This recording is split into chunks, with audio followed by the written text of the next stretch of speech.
Vamos a hacer un viaje por la melancolía en la Ciudad de México, sí, pero ¿sabe a dónde? A la vida nocturna en la Ciudad de México durante la década de los 70, aquí en Roca 21.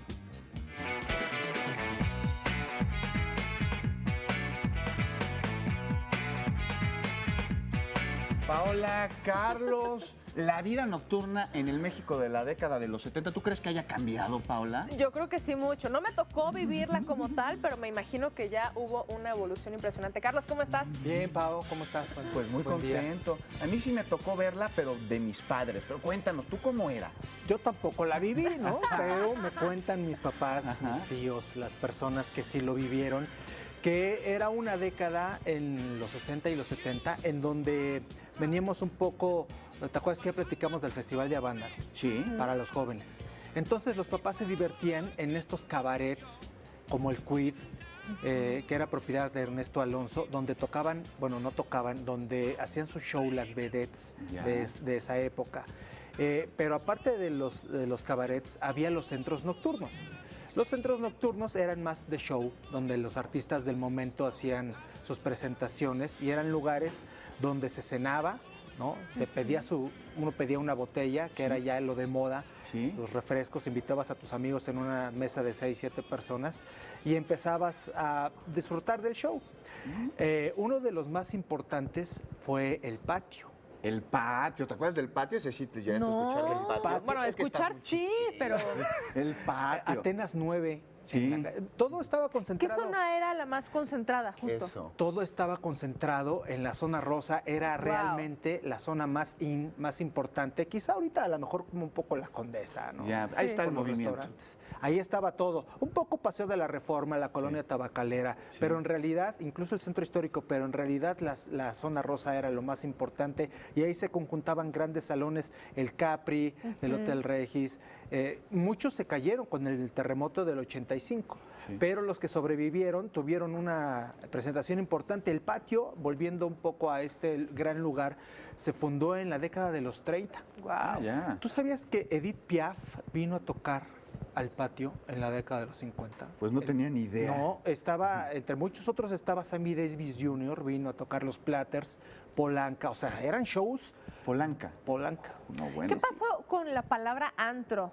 Se refieren a aquella época, decían que era un lugar de mala muerte, lo que no está visto hoy en día, por ejemplo, ¿no? No, pa, ahorita que tú- muchos jóvenes te dicen, voy al antro. Ahorita ¿no? tú dices más al antro y Sí, en está, esa época era ir al antro era otra cosa. está bien visto, pero el antro era en lugares de perdición, ¿no? Wow.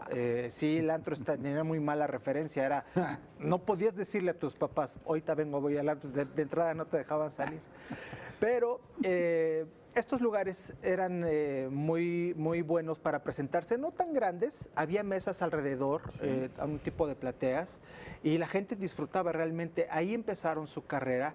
Todos los que estaban en boga en la televisión, José José, Marco Antonio Muñoz, Desde los 70s. desde los 70s. Wow. Todos los que veías tú en los programas de televisión y Siempre en Domingo tocaban obligadamente ahí.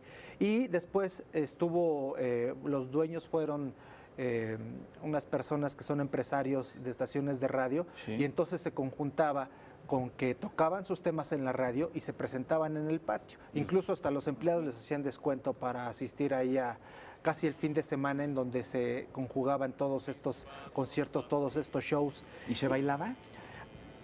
Ahí no, Ya. ponían música después del show y de la cena, había un poco la música para que degustaras, pero ya en la década de los 80 se abrió otro lugar muy importante que fue el conjunto Marrakech. El Marrakech, sí. El famoso. Marrakech tenía 4 salones en donde se bailaba, se tomaba y había shows, que era la Madelón, el Morocco, el Valentino y Casablanca. Entonces, ese estaba en Florencia 36. Un compendio En la de Juárez. diversión Sí. en aquella época, Paola. Debe haber estado divertido. ir Y a lo esos interesante lugares. de todo, ¿no? Que realmente permanecía en esos lugares, realmente era disfrutar un rato muy ameno, ¿no? Con familiares, amigos, disfrutando de un show, al mismo tiempo de una cena, de la convivencia entre ellos. Yo creo que debería prevalecer en la mayoría de los lugares hoy en día, ¿no? Claro, se hablaba más, ¿no? Se hablaba convivía más. mucho más. La cena costaba 300 pesos, te Sí. incluía el show, la cena, 2 Un traguitos. costo accesible también. Pero de ahorita, ¿como cuántos serían esos 300 Pues sí, era un pesos? poco caro. yo creo que ahorita han de haber sido unos 900, 1000 pesos. Por persona. Sí, pero te incluía el show, Todo. la cena, ya no pagabas más, digo, la propina para tu mesero. Claro. Y justo como dice Pau, ya un poco el remanso en la década de los 90, ahí en San Jerónimo se creó el Metrópolis, que después le llamaron el Premier, Sí. que era ya un salón como de gran aforo, como para 1000 personas, pero ahí ya llegaron a presentarse, ¿qué te puedo decir? Thalía, Juan Yuri, Gabriel. Juan Gabriel. Sí. Propuestas interesantes. Propuestas pues ya más contemporáneas. Sí. Y uno de los que cerraron el patio, que duró muchísimos años, fue José José, por ahí de 1994. Ya. Todavía hay fotos de las marquesinas. Prácticamente reciente, digo, no tan alejado, ¿no? No tan alejado, las Claro. reminiscencias de los 70. Oye, cuéntanos, y la banda alternativa, pues no iba a cenar tan caro. ¿Qué hacía para divertirse en la No, noche? bueno, la banda alternativa, evidentemente, ¿te acuerdas que ya también hablamos de los hoyos funkis, De los de los hoyos cafés funky. cantantes? Sonaban divertidos. Era totalmente otro concepto. Ahí ibas a echar tu cafecito, a ver el incipiente rock and roll, Sí. no dejaban tomar, pero sí, los jóvenes definitivamente iban a estos lugares. Pero te caía la policía en esos, ¿no? Sí. te llevaban, te arrestaban. Hacían racias Sí. y si Pero por ser tenías el menor de pelo edad, ¿o largo, por qué? Estaban prohibidos, ¿qué pasaba?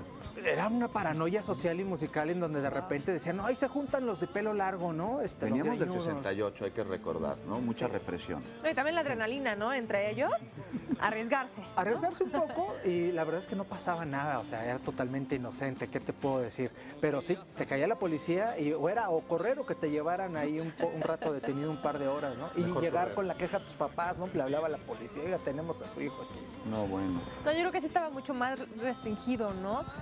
Las salidas a algunos tipos de lugares, a algunos tipos de reuniones, ¿no? Como hoy en día prácticamente se ha notado la gran evolución, ¿no? Sí. Sí, Y se no ha notado. específicamente desde los 70s, 60s, 70s, 80s hasta nuestros días, ¿no? Eran lugares grandes y concurridos, ahora son lugares pequeños y hay muchísimos. Sí. Y ahora pues los jovencitos desde los 15, 16, ¿no? Ya andan de aquí para allá porque hay infinidad de ofertas y de lugares interesantes, de música, de arte, de pintura, para tomar, para comer, para cenar. Claro. Dime cómo en fiestas y te diré quién eres también. Sí. Buena frase, buena frase. Muy buena frase, que también se sigue utilizando, ¿eh? Por eso tú y yo ya nos guardamos, ¿no? Las cenas familiares y ya hace mucho que no salimos.